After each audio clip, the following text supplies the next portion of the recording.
بسم الله الرحمن الرحيم ومن سيئات أعمالنا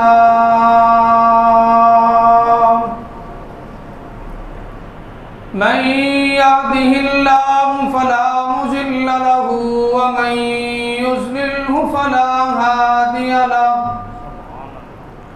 ونشهد أن لا إله إلا الله وحده لا شريك له ونشهد أن سيدنا وسندنا وحبيبنا وشفيعنا وأشرفنا وأكرمنا وأوزعنا وبارك وسلم وصل عليه.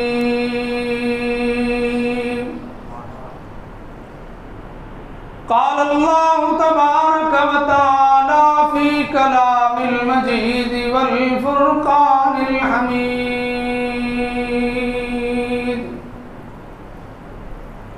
محمد رسول الله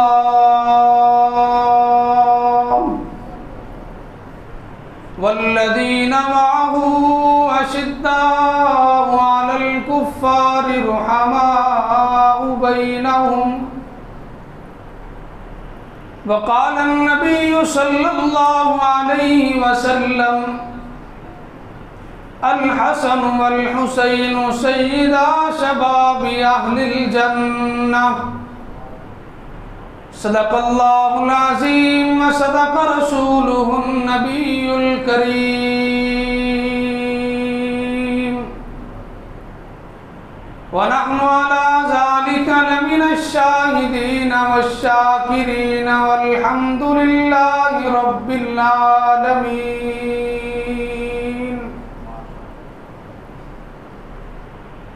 لباس ہے پھٹا ہوا، لباس ہے پھٹا ہوا، غبار میں اٹا ہوا، تمام جسم نازنی چھدا ہوا کٹا ہوا. یہ کون ذی وقار ہے بلا کا شاہ سوار ہے، یہ کون ذی وقار ہے بلا کا شاہ سوار ہے کہ ہے ہزاروں قاتلوں کے سامنے ڈٹا ہوا. یہ بالیقین حسین ہے، نبی کا نور عین ہے. میرے واجب الاحترام، انتہائی قابل قدر، لائق تحسین میرے دائیں اور بائیں تشریف فرما علاقہ کے نامور علماء اکرام اور اس جامع مسجد کے خطیب، میرے لیے انتہائی اعزاز اور فخر کی بات ہے ملک پاکستان کی ایک نامور شخصیت، اکابر علماء اہل سنت والجماعت کے انتہائی محبوب حضرت العلماء حضرت الاستاذ قاری قیام الدین الحسینی دامت برکاتہم العالیہ کی اس مسند پر بیٹھ کر چند منٹ چند ساعتیں آپ سے محو گفتگو ہونے کا شرف ملا. اللہ رب العزت اس کو اپنی بارگاہ عالیہ میں قبول و منظور فرمائے.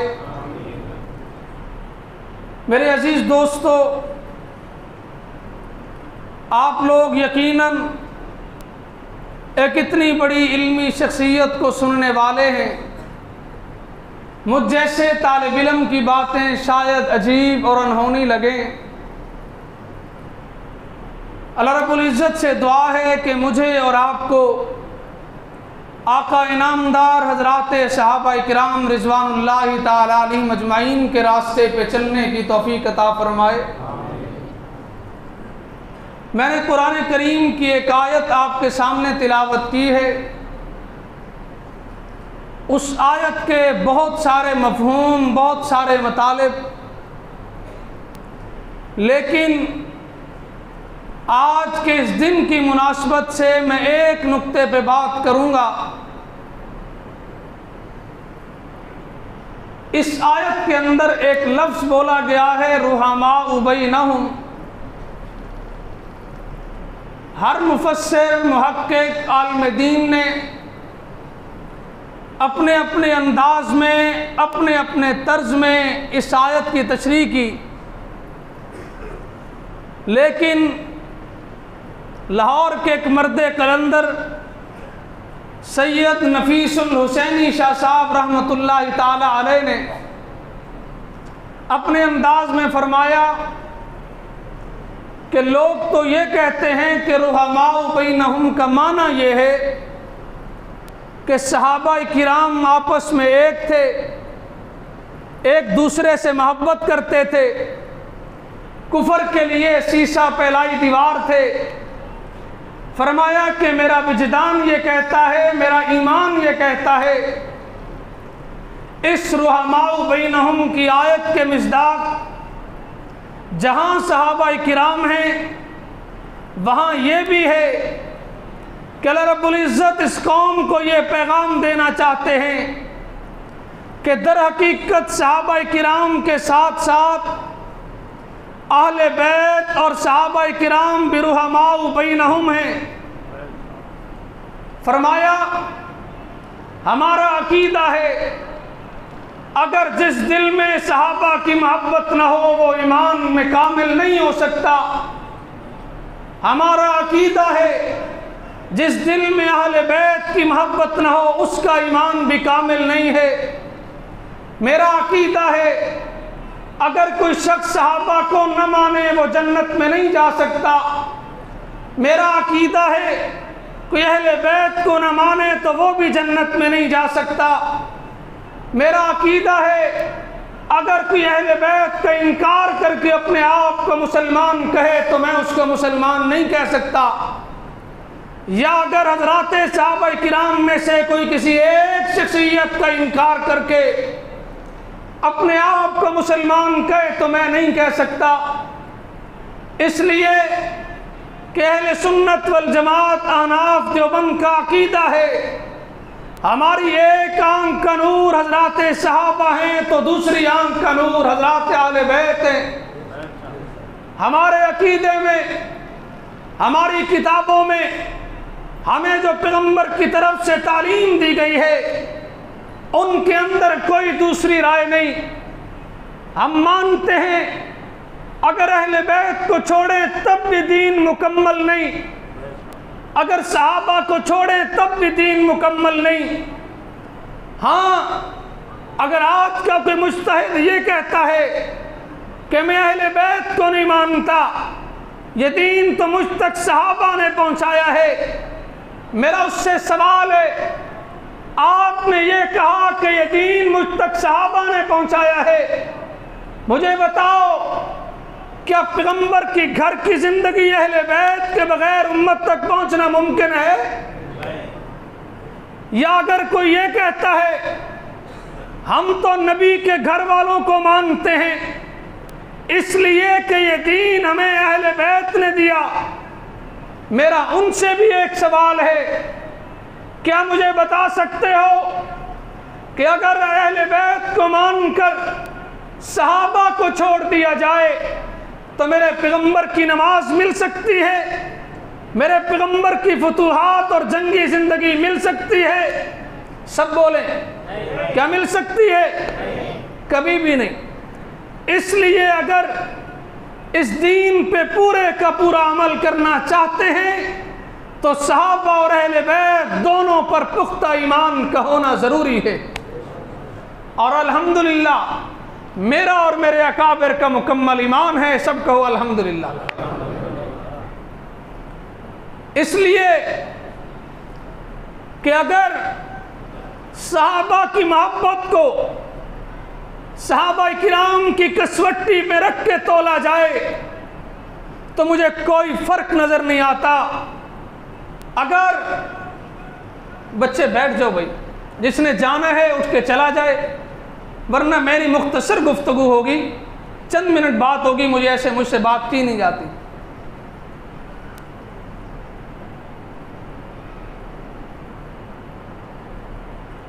اس لیے کہ صحابہ کرام کی پوری زندگی میں کوئی ایک عمل ایسا نہیں ہے جس سے یہ بات واضح ہو کہ حضرات صحابہ کرام اہل بیت کے مخالف تھے، یا اہل بیت کی پوری زندگی میں کوئی ایک عمل ایسا نہیں ہے جس سے یہ پتہ چلے کہ اہل بیت صحابہ کے مخالف تھے، بلکہ دونوں اہل بیت اور صحابہ ایک تھے۔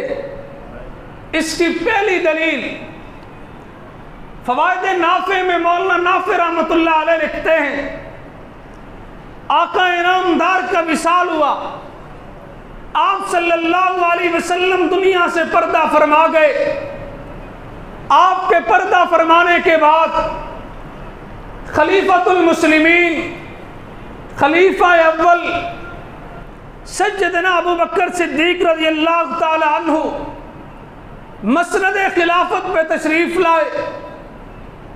اپنی زندگی کا پہلا خطبہ جمعۃ المبارک ارشاد فرمانے کے لیے آپ منبر پہ آتے ہیں۔ آپ نے خطبہ جمعہ شروع کرنے سے پہلے عوام کے اندر دیکھنے لگ گئے۔ لوگوں نے سمجھا کہ آپ رضی اللہ تعالی عنہ کسی کو تلاش کر رہے ہیں، کسی کو ڈھونڈ رہے ہیں۔ دیکھتے دیکھتے کسی نے پوچھا کہ ابو بکر صدیق خطبہ دیجئے۔ فرمایا کہ میری آنکھیں آقا انعامدار کے ان دو نواسوں کو تلاش کر رہی ہے کہ جب اس منبر پہ بیٹھ کے آمنہ کا در یتیم محمد مصطفیٰ احمد مجتبیٰ سرور کونین شافی محشر ساقی کوثر وجہ کائنات آقا انعامدار اپنی پوری آب و تاب کے ساتھ خطبہ دیا کرتے تھے۔ آپ کی ایک جانب حضرت حسن ہوا کرتے تھے، آپ کی دوسری جانب حضرت حسین ہوا کرتے تھے۔ مجھ ابو بکر کا بھی دل چاہ رہا ہے، آج میری زندگی کا پہلا خطبہ ہے، میرا دل چاہتا ہے ابو بکر صدیق منبر پہ بیٹھے، ایک طرف حسن بیٹھے ہو، دوسری طرف حسین بیٹھے ہو، تاکہ مجمع کے لوگ یہ نہ سمجھیں کہ ابو بکر کا راستہ اور ہے، حسین کا راستہ اور ہے، بلکہ دنیا کو بتانا چاہتا ہوں میرے پیغمبر کے جانے کے بعد بھی حسن و حسین سے محبت ہمارے ایمان کا تقاضا ہے۔ حسن و حسین سے محبت محمد عربی کی غلامی کی دلیل ہے۔ حضرت حسن و حسین سے محبت ہمارا ایمان ہے۔ ابو بکر نے اپنی ایک طرف حسن کو بٹھا کے دوسری طرف حسین کو بٹھا کے دنیا کو پیغام دے دیا، حسن بھی ہمارے ہیں، حسین بھی ہمارے ہیں۔ نعرہ تکبیر، اللہ اکبر، شان رسالت، خلافت راشدہ، شہادت حسین۔ عصر کی نماز کا وقت تھا۔ ترمذی شریف کی روایت ہے، آپ کی انتظامیہ نے کہا کہ خلفائے راشدین اور حضرات اثنین کریمین دونوں پہ روشنی ڈالنی ہے، تو میری یہی کوشش ہے دونوں کی بات ہو جائے۔ عصر کی نماز کا وقت تھا۔ نماز کے بعد ابو بکر صدیق مسجد سے نکلے، توجہ ہے، مسجد سے نکلے۔ مسجد سے باہر کیا دیکھتے ہیں؟ بچے کھیل رہے ہیں، ان بچوں میں حضرت حسین ابن علی بھی کھیل رہے ہیں۔ ابو بکر صدیق باہر نکلے، حضرت علی بھی ساتھ ہیں، کہنے لگے علی المرتضیٰ، حسین بیٹا تیرا ہے لیکن مشابہ میرے پیغمبر کے ہے۔ حضرت علی مسکرانے لگے، فرمایا کہ ابو بکر کیا کہنا چاہتے ہیں؟ کسی کہنے والے نے کہا ابو بکر کہنا یہ چاہتا ہے جب اس ابو بکر کی آنکھوں کو آقا کریم کی یاد آتی ہے تو میں حسین کا چہرہ دیکھ لیتا ہوں، جب ابو بکر کو پیغمبر کی یاد آتی ہے میں حسین کے ہونٹوں کو چوس لیتا ہوں، جب ابو بکر کو اپنے محبوب کی یاد آتی ہے میں حضرت حسین کو اپنے سینے سے لگا لیتا ہوں۔ روایات میں موجود ہے حضرت ابو بکر صدیق کبھی کبھی بغیر کسی کام کے حضرت علی کے دروازے پہ دستک دیتے، کوئی پوچھتے اے خلیفۃ المسلمین آپ کی شان و شوکت کے خلاف ہے، آپ بغیر کسی کام کے چلے آتے ہیں، کہا اب کیا کروں، میرے دل میں حسین کی محبت ہے، مجھے اس بات پہ مجبور کر دیتی ہے، میرے آقا تو دنیا سے چلے گئے، میں ان کو تو دیکھ نہیں سکتا، آقا کی شبیہ دیکھنے کے لیے، آقا کی آداب دیکھنے کے لیے، آقا کا رنگ و روپ دیکھنے کے لیے، آقا کا حسن اور جمال دیکھنے کے لیے میں حسین کی زیارت کے لیے حاضر ہوتا ہوں۔ کون ابو بکر صدیق؟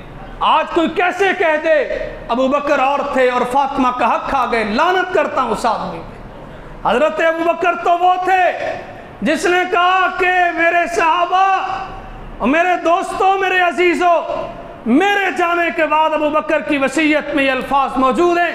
حضرت شاہ ولی اللہ رحمۃ اللہ علیہ نے لکھے ہیں، تاریخ الخلفاء میں علامہ سیوطی نے لکھے ہیں، فرمایا میرے جانے کے بعد کوئی بھی خلیفہ وقت آئے اسے بتا دیا جائے حسنان حسنین کریمین کی خدمت میں کوئی کمی نہیں آنی چاہیے۔ وہ ابو بکر حق کھا سکتا ہے کسی کا؟ بڑے آسان لفظوں میں لوگ کہہ دیتے ہیں۔ حضرت ابو بکر صدیق رضی اللہ تعالیٰ عنہ کے بعد دوسرا دور خلافت حضرت عمر فاروق کا شروع ہوا۔ آج عمر فاروق سے بڑے لوگوں کو تکلیف ہوتی ہے کہ عمر فاروق بڑے سخت دل تھے، عمر فاروق اہل بیت کے مخالف تھے۔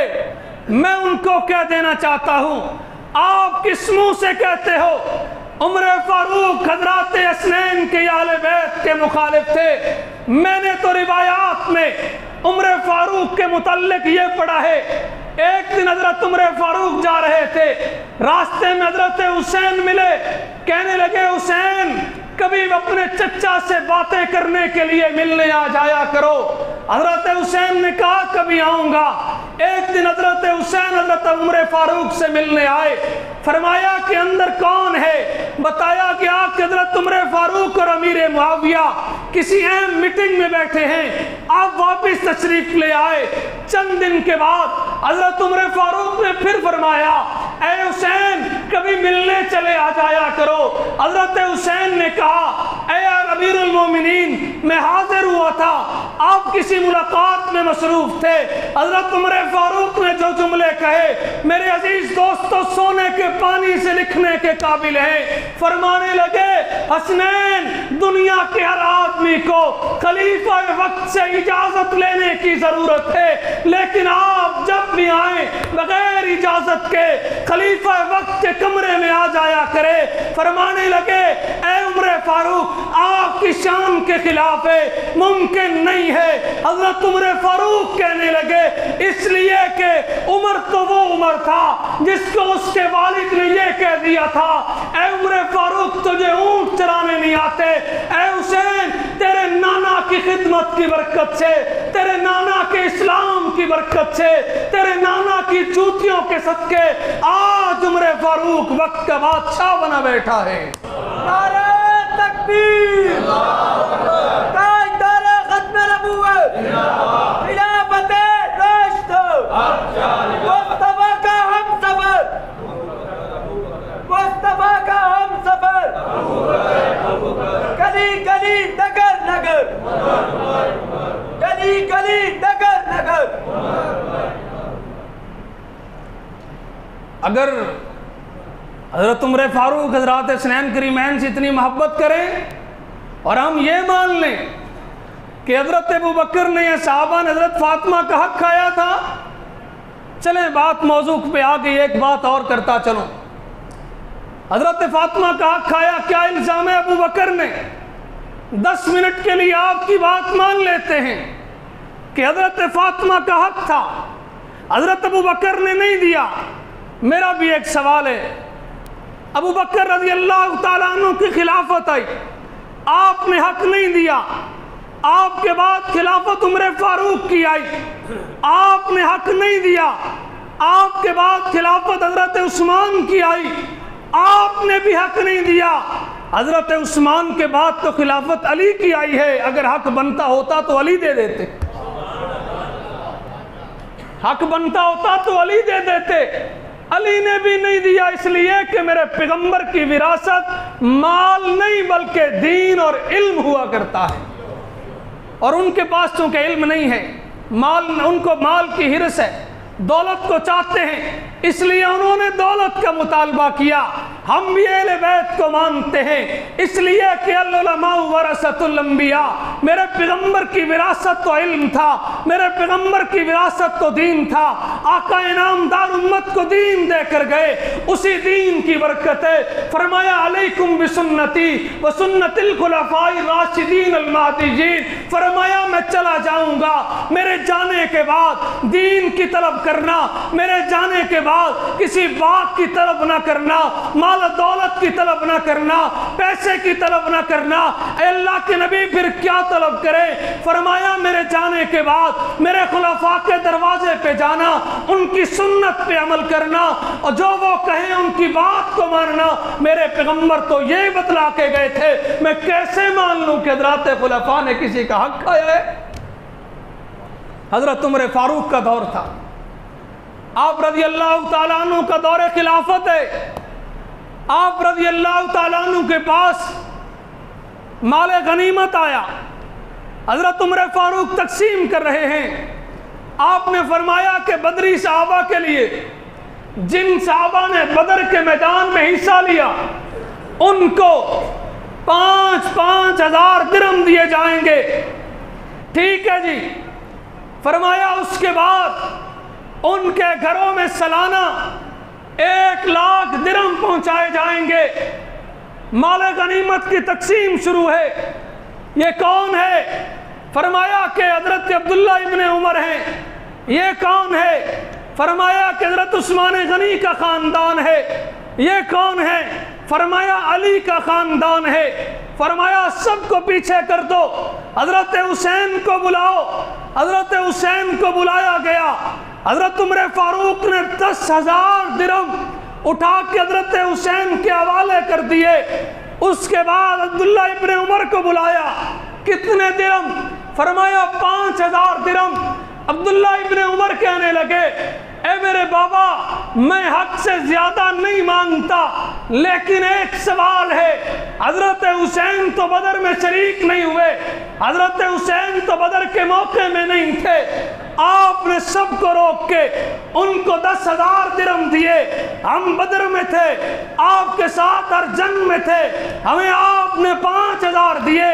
عمر فاروق نے کہا، عبداللہ ابن عمر 10,000 درہم تجھے بھی دے دوں گا، لیکن جا حسنین کے نانا جیسا نانا تو لے کے آ، حسنین کی والدہ جیسی والدہ تو لے کے آ، حسنین کے والد جیسا حضرت علی جیسا ایک نڈر اور بے باک لیڈر تو لے کے آ۔ جا جا، تجھے درہم چاہیے، حسنین کا مقابلہ کرتا ہے، حسین کے مقابلے کے لیے ویسے نانا کی ضرورت ہے، حسین کے مقابلے کے لیے ویسی والدہ کی ضرورت ہے۔ کیسی والدہ؟ فرمایا علی میرا جنازہ اٹھانا پڑے تو رات کی تاریکی میں اٹھانا۔ فرمایا کیوں؟ فرمایا فاطمہ کے جسم کو ساری زندگی پہ کسی غیر محرم نے نہیں دیکھا، فاطمہ چاہتی ہے جب میرا جنازہ اٹھے تو فاطمہ کے جنازے پہ بھی کسی غیر محرم کی نگاہ نہ پڑے۔ فرمایا کہ اس جیسا نانا لے کے آؤ، آپ کو بھی 10,000 درہم ملیں گے۔ دنیا میں ہر شخص قابل غور ہے، ہر شخص کا نسب ہے۔ کسی بچے کو کھڑا کریں، کیا نام ہے؟ فرمایا میرا نام محمد ابو بکر ہے۔ والد کا کیا نام ہے؟ والد کا نام محمد حسن ہے۔ والد کیا کرتے ہیں؟ کاروباری ہیں۔ آپ کے والد کیا کرتے ہیں؟ میرے والد کی دکان ہے۔ آپ کے والد کیا کرتے ہیں؟ میرے والد مولوی ہیں۔ آپ کے والد کیا کرتے ہیں؟ میرے والد بینک مینیجر ہیں۔ لیکن قربان جاؤں اس عظیم ہستی پہ جس کا تعارف لکھنے کے لیے بھی کسی عام بندے کے قلم کی ضرورت نہیں ہے، جس سے تعارف پوچھنے سے پہلے خود کا پاک ہونا ضروری ہے، جس کا تعارف پوچھنے کے لیے جسم میں جان ہونا ضروری ہے، جس کا تعارف پوچھنے کے لیے ایمان کامل کی ضرورت ہے۔ اس لیے کہ جب آپ پوچھیں گے آپ کا تعارف کیا ہے، آپ کا نام نامی اسم گرامی کیا ہے، اس نے یہ نہیں کہنا کہ میرا نام حسین ہے، اس نے یہ کہنا ہے جب میں پیدا ہوا میرے والد میرا نام حرب رکھ رہے تھے، لیکن میرے نانا آقا انعامدار محمد مصطفیٰ احمد مصطفیٰ وجہ کائنات، اگر میرے پیغمبر نے نہ آنا ہوتا آج میرا اور آپ کا وجود نہ ہوتا، میرے پیغمبر نے نہ آنا ہوتا آسمان کو بلندی نہ ملتی، زمین کو پستی نہ ملتی، میرے پیغمبر نہ آتے رب العزت سورج کو روشنی نہ دیتے، چاند کو چاندنی نہ دیتے، رات کو تاریکی نہ دیتے، دن کو نور نہ دیتے۔ فرمایا کہ میرے آقا انعامدار میری پیدائش کے وقت تشریف لائے، جب میں پیدا ہوا میرے ایک کان میں اذان دینے والے محمد مصطفیٰ ہے، دوسرے کان میں تکبیر کہنے والے آقا انعامدار ہیں۔ میرے والد نے میرا نام حرب رکھا تھا، لیکن اس کائنات کی سب سے عظیم المرتبہ شخصیت آقا انعامدار نے فرمایا علی بیٹیا تیرا ہے لیکن اس کا نام میری پسند کا ہوگا۔ فرمایا رکھیے کیا نام ہے؟ فرمایا میرے نانا محمد کریم نے میرا نام حسین رکھا ہے۔ جی سمجھ آ گئی ہے والد کا نام کیا ہے؟ فرمایا میرے والد کو لوگ خلیفۃ المسلمین خلیفہ چہارم علی المرتضیٰ کہتے ہیں۔ فرمایا والدہ کون ہے؟ فرمایا میری والدہ کے لیے میرے پیغمبر نے فرمایا ہے اے فاطمہ آپ جنتی عورتوں کی سردار ہیں، آپ ہر خطبے میں سنتے ہیں فاطمہ تو سجدہ تو نساء اہل الجنہ۔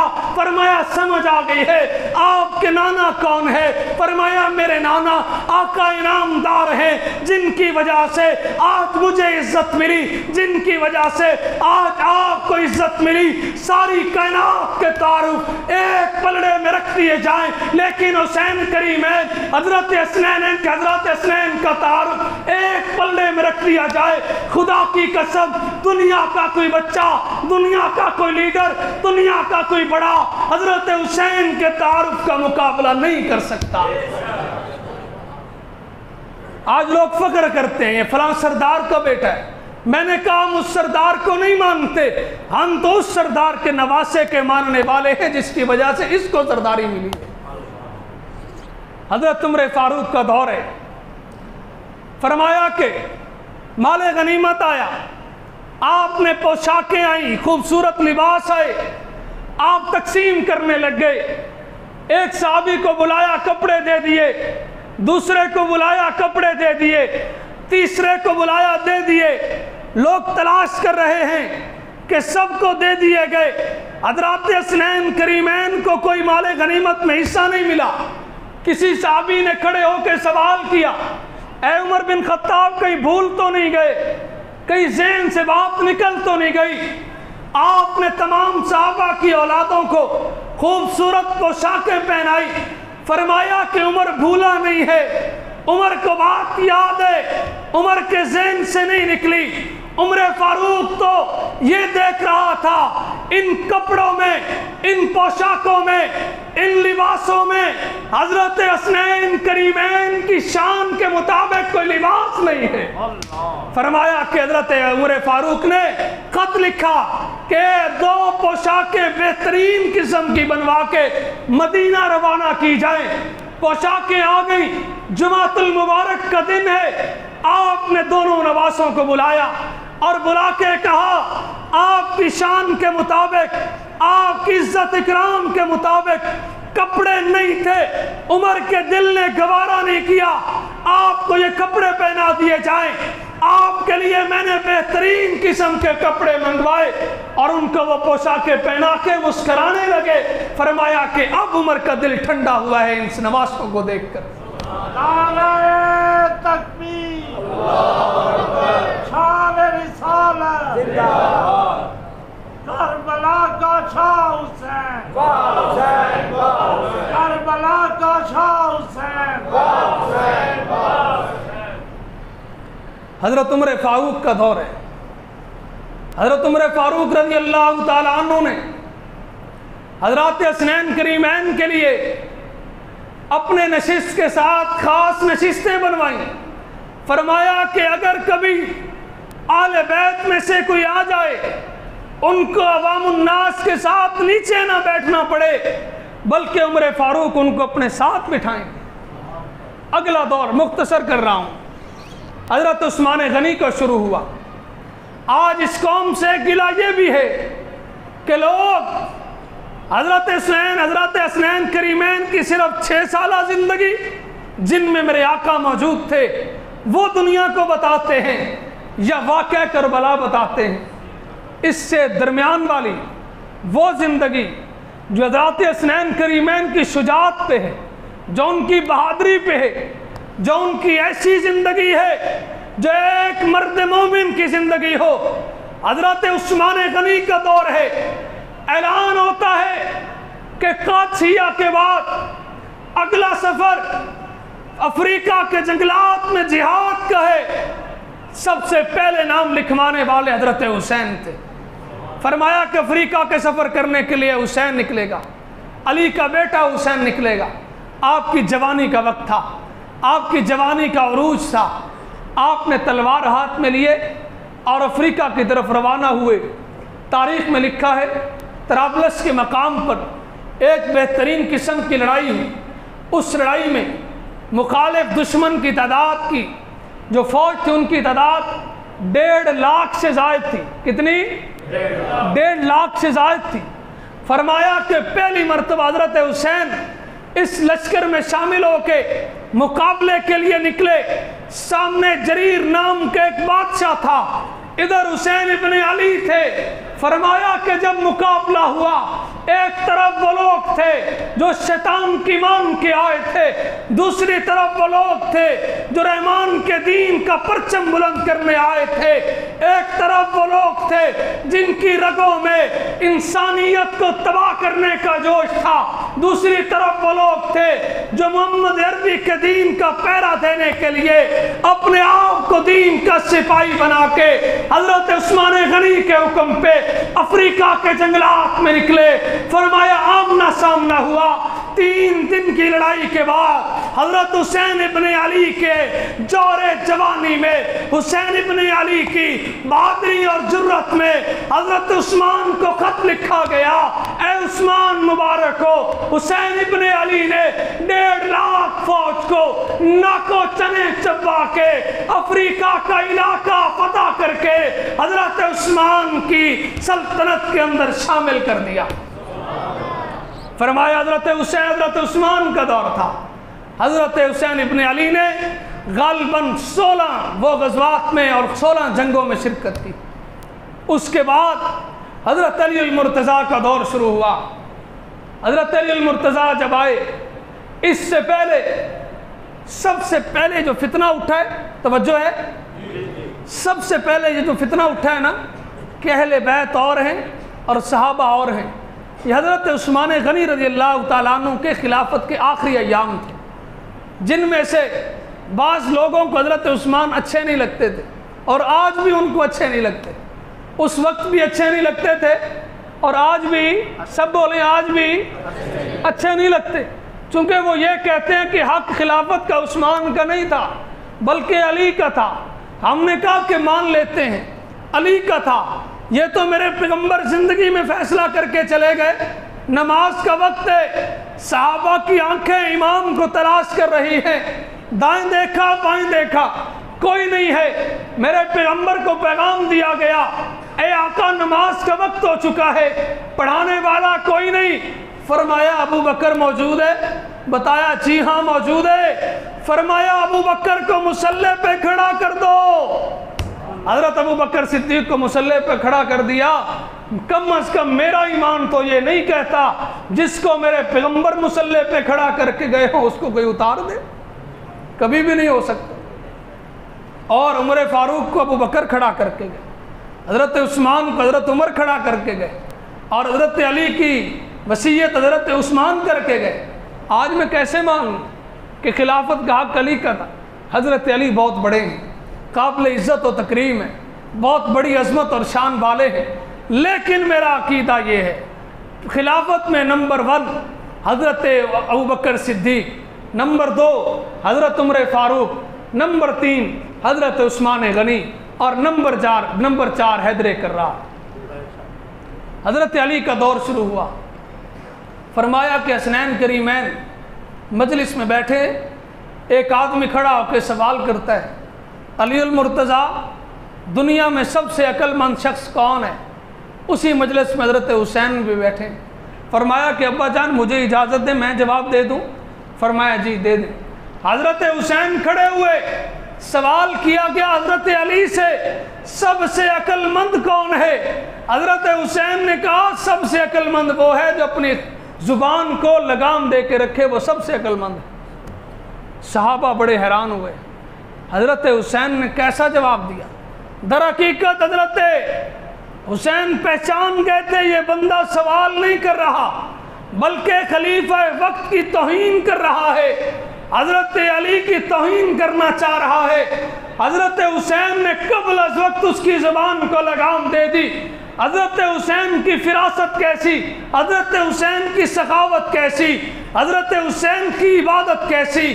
آؤ ذرا حسین کی زندگی کو بھی دیکھ لیتے ہیں۔ فرمایا کہ حضرت حسین وہ شخص ہے جنہوں نے 25 حج پیدل چل کے کیے۔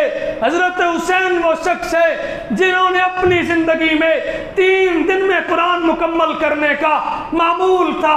شاہ ولی اللہ نے لکھا حضرت حسین نے کئی مرتبہ ایک رات میں بھی قرآن مکمل کیا۔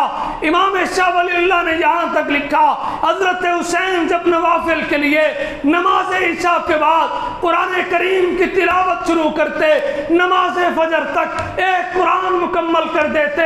آج یہ تو جانتے ہیں حسین کربلا میں شہید ہو گئے، یہ کیوں نہیں کہتے حسین نماز کے پابند تھے؟ حضرت حسین نے کہا میری بلوغت کی زندگی سے لے کے میری وفات تک بلکہ آخری ٹائم تک حضرت حسین نے اپنی زندگی میں کوئی ایک نماز قضا نہیں کی ہے۔ حسین کی زندگی تو وہ ہے آپ کے دروازے پہ سائل آ کے دستک دیتا ہے، اے حسین کچھ چاہیے؟ حضرت حسین نے بلایا اپنے خادم کو، گھر میں کچھ موجود ہے؟ فرمایا 2000 درہم موجود ہے جو اہل بیت پہ خرچ کرنے ہیں۔ فرمایا ہم اہل بیت سے زیادہ مستحق یہ فقیر ہے، وہ اٹھا کے اس کو دے دو۔ سارے دیکھنے لگ گئے۔ حضرت حسین نے کہا اللہ رب العزت نے جس نے پہلے 2000 درہم دیے ہیں وہ رب العزت کل کو بھی عطا کر دے گا۔ حضرت حسین نے کہا میری غیرت گوارا نہیں کرتی، میرے دروازے پہ کوئی دستک دے اور میں اس کو خالی ہاتھ لوٹا دوں۔ نعرہ تکبیر، کربلا کا شاہ حسین، کربلا کا شاہ حسین، کربلا کا شاہ حسین۔ حضرت حسین ابن علی رضی اللہ تعالیٰ عنہ، چونکہ آج 10 محرم ہے، وہ دن ہے جس دن کے حوالے سے ہمیں پاگل بنایا جاتا ہے، جس دن کے حوالے سے بتایا یہ جاتا ہے کہ نعوذ باللہ حسین ابن علی ایسی مظلومانہ شہادت، ایسا وقت کہ بے یار و مددگار تھے۔ مانتا ہوں حضرت حسین کو شہادت ملی، یہ بھی عقیدہ ہے حضرت حسین رضی اللہ تعالیٰ عنہ کی شہادت مظلومانہ شہادت ہے، لیکن آج تک مجھے یہ سمجھ نہیں آیا۔ میرے پیغمبر نے فرمایا اگر کوئی دنیا سے چلا جائے اس کا سوگ 3 دن منانا چاہیے۔ کتنے دن؟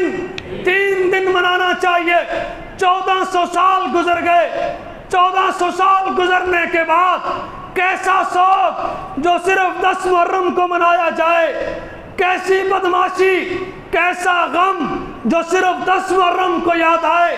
پورا سال نماز کے قریب نہیں جانا، پورا سال قرآن کو کھول کے نہیں دیکھنا، پورا سال حسین کا تذکرہ نہیں ہے، پورا سال حسین کی کسی سنت پہ عمل نہیں ہے، ساری زندگی کے اعمال حسین کے مخالف، لیکن جب 10 محرم آئے تو ہم حسینی ہیں۔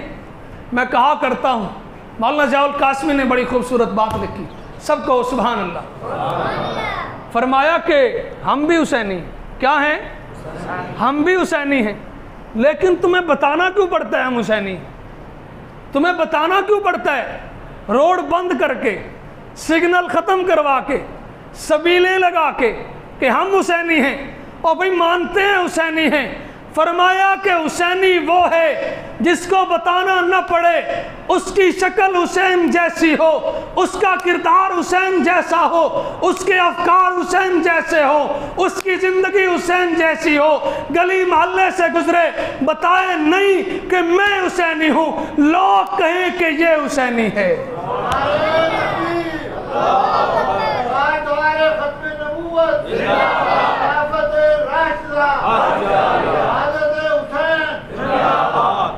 لوگ کہیں کہ یہ ایک سوال اور بھی کرتے ہیں، کہتے ہیں کہ آپ تو بڑی شدت سے بیان کرتے ہو کہ حضرت حسین کا یزید سے مقابلہ ہوا۔ میں نے کہا بالکل ہوا۔ کہتے ہیں کہ آپ کے علم میں ہے حضرت حسین کے مقابلے میں آنے والے مسلمان تھے؟ میں نے کہا جی مانتے ہیں حضرت حسین کے مقابلے میں آنے والے مسلمان تھے، عالم دین تھے۔ سب بولیں بالکل عالم دین تھے، چہروں پہ داڑیاں تھیں، بالکل داڑیاں تھیں، قرآن کریم کے حافظ تھے، بالکل حافظ تھے، قرآن کو ماننے والے تھے۔ فرمایا کہ شہید تم نے کیا ہے، مسلمان بھی تم ہو، مولوی بھی تم ہو، قرآن بھی تمہارے پاس، مسجد بھی تمہارے پاس، اور آج کہتے ہو کہ قاتل تم ہو۔ میں نے کہا بات یہ نہیں ہے، بات تیری عقل سے ماورا ہے۔ حضرت حسین کے مقابلے میں داڑھی والا آیا، حضرت حسین کے مقابلے میں مسجد والا آیا، حضرت حسین کے مقابلے میں حدیث و قرآن والا آیا، حضرت حسین کے مقابلے میں مسلمان آیا، داڑھی اور پگڑی والا آیا۔ بات یہ نہیں ہے، اس کا ایمان معتبر تھا جب تک حسین کے مقابلے میں نہیں آیا، اس کا قرآن معتبر تھا جب تک حسین کے مقابلے میں نہیں آیا، اس کی ساری باتیں معتبر تھی جب تک حسین کے مقابلے میں نہیں آیا۔ جس دن وہ لوگ نواسہ رسول حسین ابن علی کے مقابلے میں آئے، رب کائنات نے ان سے داڑھی بھی چھین لی، رب کائنات نے ان سے قرآن بھی چھین لیا، رب کائنات نے ان سے مسجد بھی چھین لی، اللہ رب العزت نے ان سے دین بھی چھین لیا۔ مسجد چھین کے امام بگاڑا دے دیا، داڑھی چھین کے خلین شیف دے دیے، قرآن چھین کے 40 پاروں کی مجودہ کتاب دے دی، رب کائنات نے دین چھین کے گھوڑے کا پجاری بنا دیا۔ میرا ایمان یہ کہتا ہے اگر کوئی دیندار حسین کے مقابلے میں آئے وہ بھی بے ایمان ہے، اگر کوئی بے ایمان دین حضرت حسین کے مقابلے میں آئے وہ بھی مرتد ہے۔ اس لیے کہ کسی نے پوچھا حسین کے مقابلے میں تم کیا کہتے ہو، ہم نے کہا حسین کے مقابلے میں کوئی آ جائے کوئی کل آئے وہ بھی کافر ہے، کوئی آج کے دن میں آئے اس کو بھی حسینی نہیں مانیں گے۔ اس لیے کہ علامہ ڈاکٹر خالد محمود سے کسی نے پوچھا تمہارا یزید کے بارے میں کیا نظریہ ہے، کہا جو حسین کا نظریہ، فرمایا امیر معاویہ کے بارے میں کیا نظریہ ہے، فرمایا جو حسن کا نظریہ ہے۔ نعرہ تکبیر، پائیدار ختم نبوت، خلافت راشد، میرا حسین میرا حسین، میرا حسین میرا حسین، کربلا کا شاہ حسین، کربلا کا شاہ حسین۔ لوگ کہتے ہیں نا جی حضرت امیر معاویہ کا سہارا لے کر یزید کو کوئی اچھا ثابت کرنے کی کوشش کرتے ہیں۔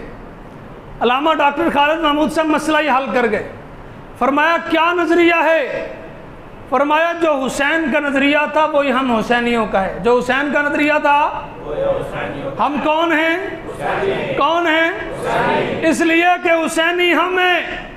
حسین کی سنت اس کے پیغمبر کا لایا ہوا دین تھا جو آج ہماری مسجدوں میں موجود ہے۔ حسین کے چہرے پہ داڑھی تھی، ان اسلام زندہ کرنے والوں کے چہروں پہ بھی داڑھی ہے۔ حسین نماز کا پابند تھا، ہماری مسجدوں میں نماز ہوتی ہے، اور حسین 5 نمازیں پڑھتا تھا۔ کتنی پڑھتا تھا؟ اور الگ الگ پڑھتا تھا۔ ہم حسینی ہیں، 5 پڑھتے ہیں، 5 وقتوں میں پڑھتے ہیں، 5 پڑھتے ہیں۔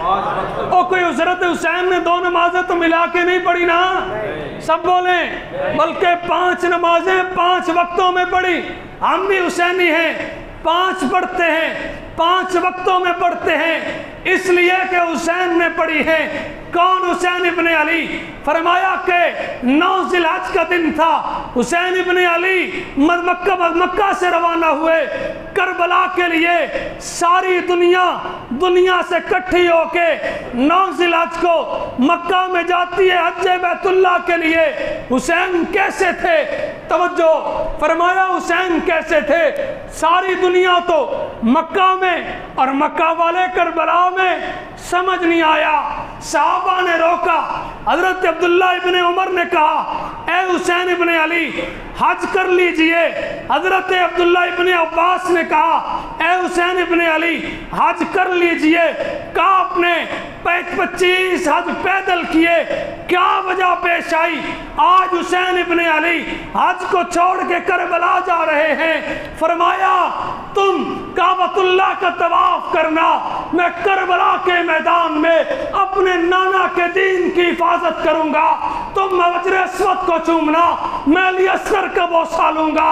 تم مقام ابراہیم پہ کھڑے ہو کے نوافل ادا کرنا، میں نیزوں اور تلواروں کے سائے میں نمازیں ادا کروں گا۔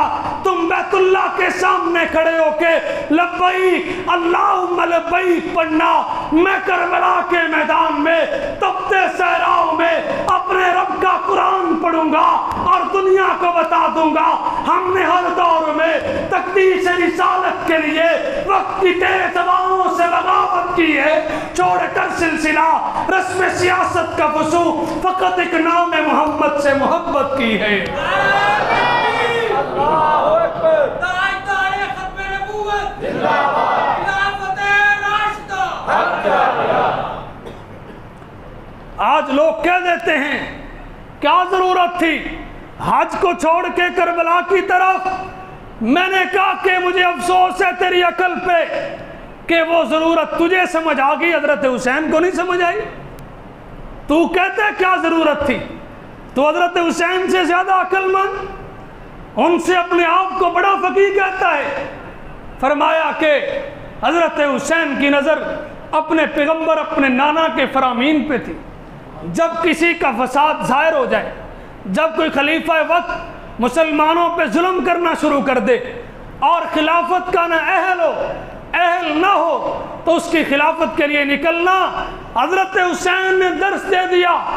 جب کوئی دین کا مخالف، دین کو گرانے کے لیے، دین کو بدلنے کے لیے، دین کے مخالف قوتیں میدان میں آئے، پھر حج بات میں ہے، باقی اعمال بات میں ہے، لیکن اس مخالف کا مقابلہ کرنا ضروری ہے، اس کے مقابلے میں برسر میدان اترنا ضروری ہے۔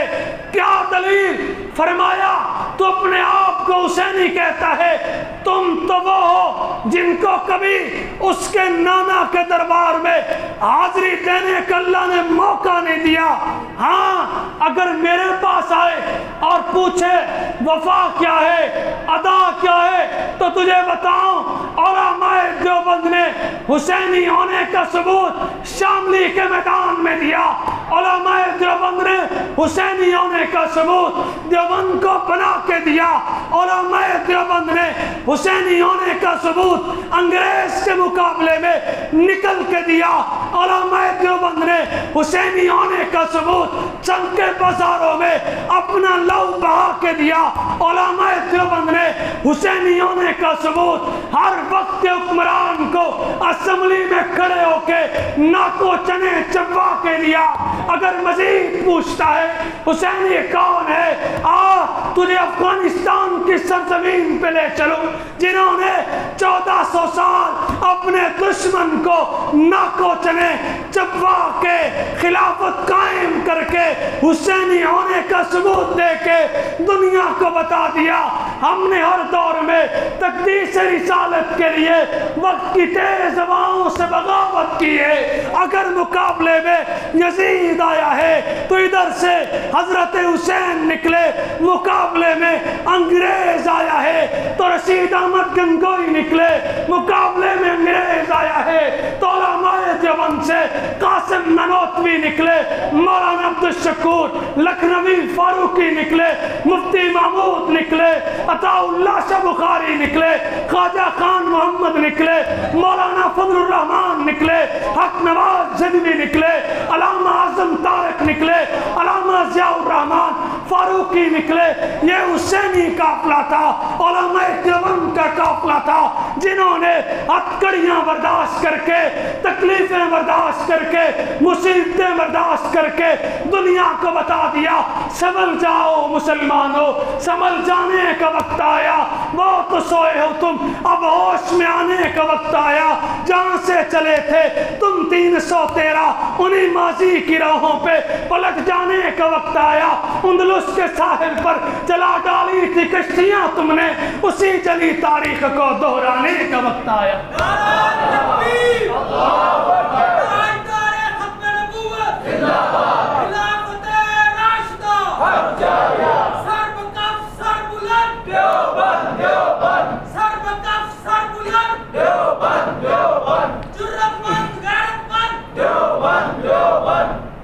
اس نعرے پہ کم لوگ بولتے ہیں، کیا مسئلہ ہے؟ آواز کم ہو گئی ہے۔ نعرہ تکبیر، اللہ اکبر، نعرہ ختم نبوت، خلافت راشدہ، علماء حق علماء دیوبند، علماء حق علماء دیوبند، مولانا فضل الرحمان۔ ماشاءاللہ، اللہ رب العزت آپ کے جذبوں کو سلامت رکھے۔ میرے عزیز دوستو، میری گفتگو کا 5 منٹ باقی رہ گئے ہیں، جیسے مولانا نے مجھے حکم فرمایا تھا۔ آخر میں ایک دو اعتراضات کا جواب دے کے بات ختم کرتے ہیں۔ آج فریق مخالف اعتراض کرتا ہے کہ یہ لوگ حسین کو نہیں مانتے، دلیل کیا ہے؟ توجہ ہے، دلیل کیا ہے؟ کہتے ہیں کہ حضرت حسین کی وفات کا دن آتا ہے، یہ روتے نہیں ہیں۔ حضرت حسین کی وفات کا دن آتا ہے، محرم کا مہینہ آتا ہے، یہ کہتے ہیں کہ اس میں شادی کرنا جائز ہے۔ حضرات علماء اکرام، مفتیان اکرام بیٹھے ہیں، فرمایا کہ ہم اس وجہ سے ان کو حسینی نہیں مانتے، یہ حضرت حسین کے مخالف ہیں۔ میں نے کہا کہ مجھے افسوس ہے کہ تجھے شاید کسی نے یہ بتلایا ہو کہ محرم الحرام کا مہینہ صرف 10 دن ہے، بلکہ ہمارا عقیدہ ہے کہ محرم کے مہینے کے بھی کتنے دن ہیں؟ 30 دن ہیں۔ ہمارا سوال تجھ سے ہے، حضرت حسین میدان کربلا کی طرف نکلے، 9 ذی الحج تھی، تجھے کوئی اثر نہیں ہوا۔ حضرت حسین چلتے ہوئے سفر کرتے آ رہے ہیں، 7 محرم کو حضرت حسین کربلا میں پہنچے، تو نے رونا شروع کر دیا۔ حضرت حسین کربلا میں آ گئے، آپ نے آ کے 3 شرطوں کا اعلان کیا، فرمایا کہ حسین ابن علی کو 3 مطالبے ہیں، 3 شرطیں ہیں۔ فرمایا کون سی؟ پہلی شرط یہ ہے حسین ابن علی کو اسلامی سرحدات کی طرف جانے دیا جائے تاکہ وہاں آپ جہاد کر سکیں۔ دوسری شرط، میں مکہ سے آیا، مجھے مکہ جانے دو۔ تیسری شرط، فرمایا کہ میری شرط یہ ہے مجھے یزید کے پاس جانے دیں، میں اس سے مذاکرات کر لوں۔ آپ نے تینوں نہیں مانی، فرمایا کہ اب مقابلہ کرنا ہے۔ ایک بڑی باریک بات ذہن میں آ گئی، فرمایا حضرت حسین ابن علی نے اپنے لشکر میں اعلان کیا، میں کسی کو لڑنے پہ مجبور نہیں کرتا، میں کسی کو جنگ کے لیے مجبور نہیں کرتا، اگر کوئی واپس جانا چاہے تو جا سکتا ہے۔ دوسرا اعلان، فرمایا اگر میرے قافلے میں اگر کوئی مقروض شخص بیٹھا ہے جس نے لوگوں کا قرض دینا ہے، وہ حسین ابن علی کے ساتھ جنگ نہ لڑے بلکہ چلا جائے، اس لیے کہ رب کا فیصلہ ہے، ہر شخص کی معافی ہے، شہید کا ہر گناہ معاف ہے لیکن قرض معاف نہیں ہے۔ فرمایا تو روتا رہا، حضرت حسین مقابلے میں آئے، تو نے چیخ و پکار جاری رکھی، 10 محرم کا دن آیا، تو نے رونا زیادہ کر دیا۔ جیسے حضرت حسین کی شہادت کا وقت، عصر کا وقت آیا، حضرت حسین شہید ہوئے اور تو بھی خاموش ہو گیا۔ سمجھ آیا ہم حسینی ہیں، رات کا یہ پیر ہے، حضرت حسین کی شہادت کا وقت گزر چکا، ہم اب بھی یاد کر رہے ہیں۔ تو خاموش ہو گیا، تو نے صرف حضرت حسین کو یاد تب تک کیا جب تک حسین شہید نہیں ہوئے۔ ہم پورا سال یاد کرتے ہیں اس لیے کہ سمجھ یہ آیا جب حسین شہید ہوئے تو خاموشی سے بیٹھ گیا، مانا کہ تیری چاہت یہ تھی حسین شہید ہو جائے، تیرا دل یہ چاہتا تھا حضرت حسین دنیا سے چلے جائیں، ان پر ظلم ہو، لیکن ان حسینیوں کا عقیدہ ہے ہم حسین کو ماننے والے ہیں، ہمارے اعمال، ہمارے افکار، ہمارے کام حسین کے مطابق، اسی لیے ہم پورا سال حسین کو یاد کرتے ہیں نا جی، پورا سال حسین کو یاد کرتے ہیں اور انشاءاللہ کرتے رہیں گے اور بتاتے رہیں گے اپنے اعمال سے، اپنے حلیے سے، اپنی نماز سے، اپنے چال چلن سے۔ آخری بات کر کے بات کو ختم کرتے ہیں۔ فرمایا حضرت حسین تو چلے گئے، اب ضرورت کس بات کی ہے؟ فرمانے لگے حضرت حسین نے جاتے ہوئے اس امت کو 2 پیغام دیے، آج کس بیان کا خلاصہ اپنے پلے باندھ لینا، اپنے ذہن کے دریچوں کو کھول کے ذہن نشین کر لینا، دل کی تختی پہ لکھ لینا۔ سایقولو 2 پارہ 3 رکوع فرماتے ہیں یا ایھا الذین آمنوا استعینوا بالصبر والصلاۃ ان اللہ مع الصابرین۔ سید نفیس الحسینی شاہ صاحب فرماتے ہیں میرا ایمان یہ کہتا ہے رب العزت نے یہ آیت حسین کے لیے اتاری، فرمایا حضرت حسین کا آخری وقت ہے، آپ نے اس وقت روئے نہیں، چیخے نہیں، چلائے نہیں، پکارا نہیں، اللہ کے علاوہ کسی کے ساتھ میں مدد نہیں مانگی، بلکہ فرمایا جب کبھی مشکل وقت آ جائے، حالات تنگ آ جائے، آمنوا استعینوا بالصبر، فرمایا حضرت حسین نے صبر کے ساتھ، استقلال کے ساتھ، خاموشی کے ساتھ دشمن کا مقابلہ کرتے ہوئے اپنی جان رب کے حوالے کر دی۔ نمبر 2، آخری وقت ہے، شہادت کے قریب ہے، نیزے برس رہے ہیں، تلواریں چل رہی ہے، حضرت حسین نے آخری وقت میں بھی اپنے آپ کی آقا انعامدار کے اس حکم نماز کو نہیں چھوڑا، بلکہ فرمایا حسین اپنی نماز پڑھ کے رب کے حضور پیش ہوگا اور دنیا کو بتا دے گا حسینی وہی ہے جو صبر کا دامن نہ چھوڑے، حسینی وہی ہے جو نماز کو نہ چھوڑے، حسینی وہی ہے جو پیغمبر کے دین کو نہ چھوڑے۔ اس لیے حضرت حسین نے جاتے جاتے امت کو پیغام دے گئے اور امت کو بتلا گئے، امت کے لوگوں جب دین پہ کڑا وقت آ جائے پھر گھر میں نہیں بیٹھنا، جب دین پہ مشکل وقت آ جائے پھر مال نہیں بچانا، جب دین پہ مشکل وقت آ جائے پھر بچوں کو نہیں بچانا، اگر 6 مہینے کا علی اصغر ہو قربان کر دو، کڑی الجوان علی اکبر ہو قربان کر دو، اپنے خاندان کے 18 لوگوں کو حسین ابن علی نے کربلا کے میدان کارزار میں قربان کر کے بتا دیا کہ یہ دین کو بچانے کے لیے نہ اولاد ضروری ہے، نہ مال ضروری ہے، اگر دین قربانی مانگے سب کو قربانی دینی پڑی، اولاد کی قربانی دیں گے، مال کی قربانی دینی پڑی، قربانی دیں گے، اپنے آپ کی قربانی دینی پڑی، دے دیں گے، اس لیے کہ ہم یہ کہتے ہیں یہ وقت سدا ایک سا نہیں رہے گا، کبھی ایک جیسا حالات نہیں رہتے، تلک الایام نداولها بین الناس، رب العزت اس دنوں کو لوگوں کے درمیان بدلتے رہتے ہیں، اگر اچھے دن ہمارے پڑوسی ملک میں آ سکتے ہیں تو کوئی دور نہیں کہ وہ اچھے دن پاکستان میں بھی آ سکتے ہیں، کوئی دور نہیں ہے، خلافت راشدہ کا نظام، حق 4 یار کا نظام یہاں بھی قائم ہو سکتا سکتا ہے، اس لیے ہم ماننے والے ابو بکر کے ہیں، ہم ماننے والے عمر فاروق کے ہیں، ہم ماننے والے عثمان غنی کے ہیں، ہم ماننے والے علی المرتضیٰ کے ہیں، ہم ماننے والے حسن ابن علی کے ہیں، ہم ماننے والے امیر معاویہ کے ہیں، ہم ماننے والے حسین ابن علی کے ہیں۔ ساری زندگی ایسی گزارو کہ لوگ کہیں یہ جنازہ کسی حسینی کا جنازہ ہے۔ وآخر دعوانا الحمدللہ رب العالمین۔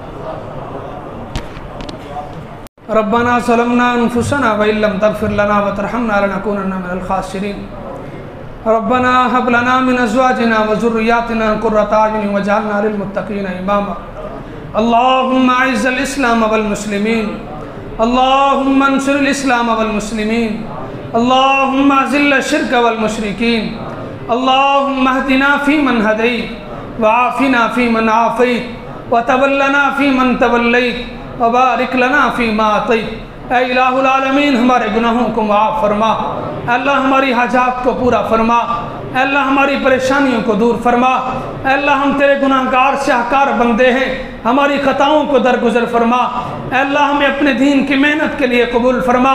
آج کی اس مجلس میں جتنے بچے بڑے بیٹھے ہیں یا اللہ ان کے دل کی تمام تمناؤں کو پورا فرما، ان میں سے ہر ایک کو اپنے دین کے لیے قبول فرما، یا میرے اللہ ان میں سے ہر ایک کو اپنے دین کی خدمت کے لیے قبول فرما، یا میرے اللہ جتنے بچے بیٹھے ان کو حافظ قرآن بنا، عالم دین بنا، یا میرے اللہ اس مسجد کو آباد و شاد فرما، دن دگنی رات چگنی ترقی عطا فرما۔ جو لوگ اس مسجد کی انتظامیہ ہیں، نمازی ہیں، مقتدی ہیں، اے اللہ ان کی زندگیوں میں برکت عطا فرما۔ ہمارے قاری قیام الدین الحسینی صاحب دامت برکاتہم العالیہ، اے اللہ ان کا سایہ عاطفت ہمارے اوپر قائم و دائم فرما، ان کو عافیت صحت والی لمبی زندگی عطا فرما۔ آج یہ مجمع اے اللہ ان کی محنت ہے، اے اللہ آج یہ رونق ان کی محنت ہے، اے اللہ ان کو عزت عافیت والی زندگی عطا فرما، اے اللہ دین کا بول بالا فرما، دین داروں کی حفاظت فرما، خانقاہوں مدارس مساجد کی حفاظت فرما، دینی تحریکوں کی حفاظت فرما، اے اللہ علماء کو عافیت والی زندگی عطا فرما۔ تیرے گناہگار شاہکار بندے ہیں، یا میرے اللہ جو مانگا عطا فرما، جو نہیں مانگ سکے یا میرے اللہ بن مانگے عطا فرما۔ ربنا تقبل منا انک انت السمیع العلیم وتب علینا انک انت التواب الرحیم۔ اے رب العالمین، یا اور میرے اللہ جنہوں نے اس پروگرام کو ترتیب دیا ان کی محنت کو قبول فرما، تشریف لانے والوں کو یا میرے اللہ جزائے خیر عطا فرما، جو سنا جو سنایا یا میرے اللہ اس پر عمل کرنے کی توفیق عطا فرما۔ وصلی اللہ تعالی علی خیر خلقہ محمد وعلی آلہ وصحابہ اجمعین برحمتک یا ارحم الراحمین۔